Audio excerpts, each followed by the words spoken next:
this is Dr. Darlinda McTuck. I would like to just share some tips with you about completing the week 6 assignment for EDA620 because it is fairly involved. And recall, you must submit it via task stream.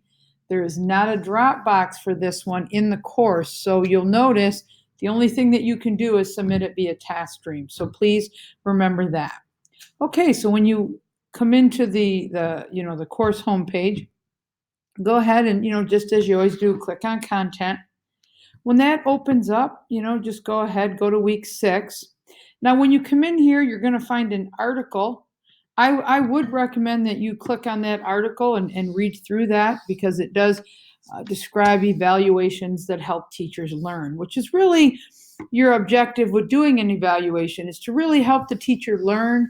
Everybody can be better. So a teacher evaluation should be a situation where you're actually facilitating the teacher doing self-reflecting based on your observation of their lesson. And again, they make their craft better. So it's not a matter of being good or bad. It's a matter of how we can be better. So again, click on that article and check that out. Now, when you're ready to go ahead and start this week 6 practice observation, notice it does remind you right here that you're going to find the directions here, but also it's not linked to a Dropbox, so you must submit it via task stream. All right, so when you're ready, click on the directions. I would recommend that you go ahead and print these directions. I mean, you can go to the bottom and hit print. Whoops, sorry about that. That was just an email coming in. But you can go to the bottom and you can click on print and you can print this out. But again, to click on any of the links, you'll have to have it up on the computer. But if you go ahead and print a copy, you could check things off as you complete them. Now, what I want you to notice is basically up here it describes what you're going to be doing. There's 3 parts. You're going to observe a lesson, and the lesson is here as a video lesson. So you'll click on that when you're ready to observe the lesson and do that. And notice everybody is going to use the Danielson framework. Everybody is going to use the Danielson framework. If you are not familiar with it, or maybe you need a little bit more information, notice down here there's actually 3 help files related to the Danielson framework. We're only going to focus on a small part of it, which would be domain 3. I'm just going to click on this little smart card down here for the Danielson framework, because what you'll notice with the Danielson framework is that you actually have this domain 1, which of course is, planning and preparation. Domain 2, which would be, the classroom environment. Then you have this domain 3, which is instruction and professional, responsibility, which again, we're going to focus on domain 3. So I'm going to go back in here to the practice observation directions. Oh, I got to get back in there, right there. Okay, so notice we're only going to focus on 3 components within that domain. We're going to look at 3A, which is communicating with students, 3B, using questioning and discussion techniques, and component 3C, which is engaging students in learning. So again, as you observe the lesson, you're going to focus on instruction, but specifically how the teacher is communicating with students, how the teacher is using questions and discussion techniques, and again, how that teacher is engaging students in learning. Let me go down and click. I'm going to bring up this practice observation template right here. Now you'll notice, you have the instructions. You have the instructions, back on the other page. But right here, you actually have, the instructions again. But also, I did click on the template. Let me go back. Let me try to get that template again. It didn't. Let me click on. Okay. Oh, all right. Here it is. Here it is. Okay. So you'll notice what I actually have here. Let me just go ahead and download that.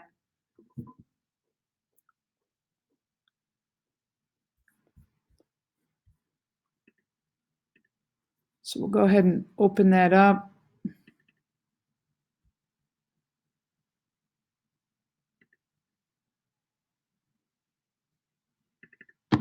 Okay, so I'm going to get that template. So let's go ahead and take a look at this template together.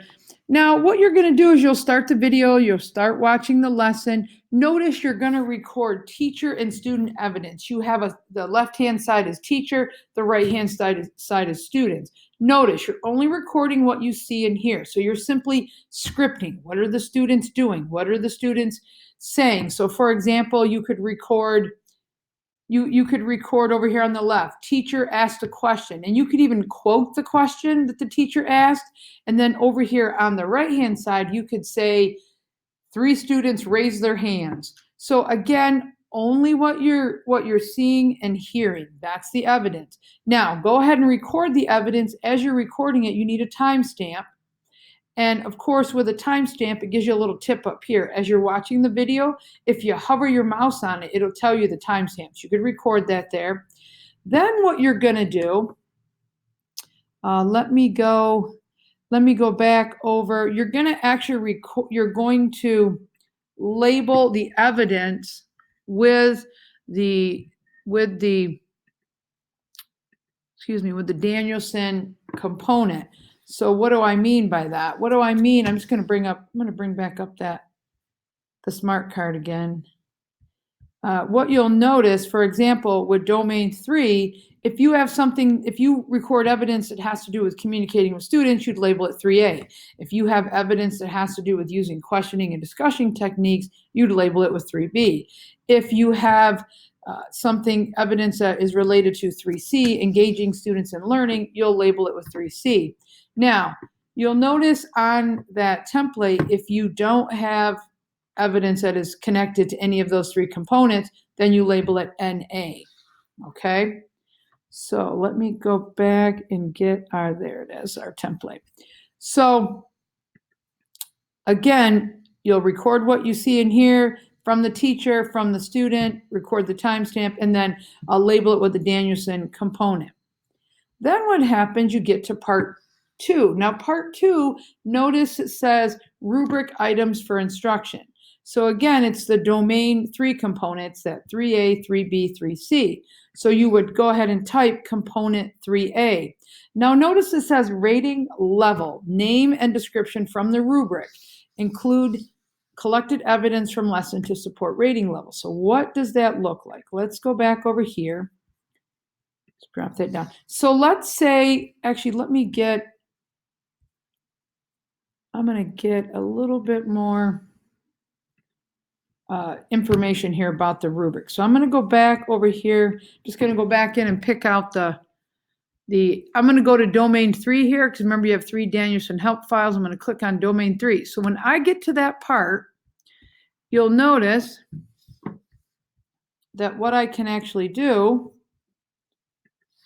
is, just going to go find it here. I got a lot going on here. Okay. So what you would actually do is pick up this domain 3. So let's say, for example, I had something with 3B using questioning and discussion techniques. So notice what happens as I go down here. Keep going. So let's say that I look at the description here. Let's say that I'm reading through these descriptions, and like, for example, it says, while the teacher may use some low-level questions, he poses questions designed to promote student thinking and understanding. So what I would actually do is I would copy and paste it. I would go back to the actual template there. So once I get back to this template, what I would actually do, I would go down here to part 2. So I could say, I would type in component 3B, and you would actually have all of them. So I'll type that and I'll say, component 3B. And then what I would do, because noticing it says rating level, name and description. So what I would do is I would paste in, actually I got to go back for a second because I need a little bit more. Yeah, this one right here. So this is proficient. So I would want to make sure that what I would do is come over here. So the rating level is proficient level 3. Okay. And then, so this right here, this would be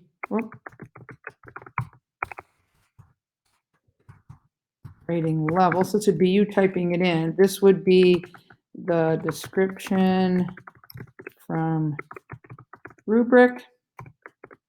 And you simply want to copy and paste that. And then what you would do is you would have lesson evidence to support that rating. So again, this has to do with questioning. So where it's saying the teacher uses some low-level questions, he poses questions that designed to promote student thinking and understanding. So what you would do is you would actually quote a question that the teacher said. That would be evidence. You would also put in evidence as to how the students responded, because you're trying to show that it promoted student thinking and understanding. So that's what each of these components should look like. You should have the rating level from the Danielson rubric. You should have the exact description from the rubric, and then the evidence, because what this does, when you actually show this to the teacher you observed, you would be saying, okay, this is your rating level proficient. Here's the description from the rubric, and then here's the evidence that supports that. So the teacher can clearly see where you're coming from, stating that they get a level of proficient. So again, very detailed there, but copying from the rubric, but then putting in your evidence you observed. Now, when you get down to this reflection piece, so you observed a lesson. While you were observing the lesson, you had an experience. How did it go for you as the observer? So you need to reflect on that.